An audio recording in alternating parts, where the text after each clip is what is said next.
നമസ്കാരം, തേടൈ ന്യൂസിലേക്ക് സ്വാഗതം. 77ാമത് ക്യാൻസ് ചലച്ചിത്രമേളയിൽ ഇന്ത്യക്ക് അഭിമാനം നൽകുന്ന നേട്ടമായിരിക്കുകയാണ് കനി കുസൃതിയും ദിവ്യപ്രഭയും പായൽ കപ്പാടിയായും.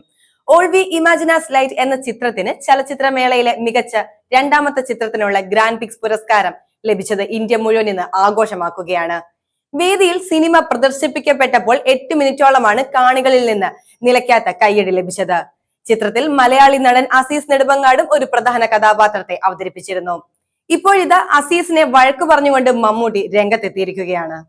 കാരണം എന്തെന്നാൽ ക്യാനിലെ ചലച്ചിത്രവേദിയിൽ തനിക്കും പോകാൻ അവസരമുണ്ടായിരുന്നു, എന്നാൽ അതിന് പോകാൻ സാധിച്ചില്ലെന്നാണ് അസീസ് പറയുന്നത്.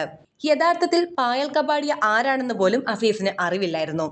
ഇത് പറയുമ്പോൾ അന്വേഷിപ്പിൻ കണ്ടെത്തും എന്ന ചിത്രത്തിന്റെ ലൊക്കേഷനിലായിരുന്നു. ഈ സമയം അവിടെ ബോംബെയിൽ നിന്നുള്ള ചില ആർട്ടിസ്റ്റുകൾ ഉണ്ടായിരുന്നു. പായൽ കപാടിയെ അറിയുമോ എന്ന് ചോദിച്ചപ്പോൾ ഏത് റോളാണ് എന്നാണ് അവർ തിരിച്ചു ചോദിച്ചത്. അതിലൊരു ഡോക്ടർ മനോജിന്റെ ക്യാരക്ടറാണ്. ഈ ഒരു ക്യാരക്ടറിന് വേണ്ടി 1.5 വർഷം ഓഡീഷൻ നടത്തിയെന്നാണ് അവർ പറഞ്ഞിരുന്നത്.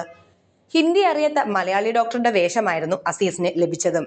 അതുകൊണ്ട് തന്നെ വലുതായി അഭിനയിക്കേണ്ടി വന്നില്ല, ജീവിക്കുകയായിരുന്നു എന്നാണ് അസീസ് തമാശ രൂപേണ പറഞ്ഞത്. സത്യമായും കാനിന്റെ വാല്യൂ എന്താണെന്ന് അസീസിന് അറിവില്ലായിരുന്നു. മമ്മൂക്ക ഇങ്ങോട്ട് മെസ്സേജ് അയച്ചു. അദ്ദേഹം ചോദിച്ചു, നീ എന്താടാ പോകാഞ്ഞതെന്ന്. പൃഥ്വിരാജ് ഉൾപ്പെടെയുള്ള ആളുകൾ പേര് മെൻഷൻ ചെയ്ത് സ്റ്റോറിയൊക്കെ ഇട്ടു. കാണുമ്പോൾ ഒത്തിരി സന്തോഷവും അഭിമാനവും തോന്നിയെന്നും അസീസ് പറയുന്നുണ്ട്. സിനിമ ഹിന്ദിയിലും മലയാളത്തിലുമാണ് പ്രദർശനത്തിനെത്തിയത്.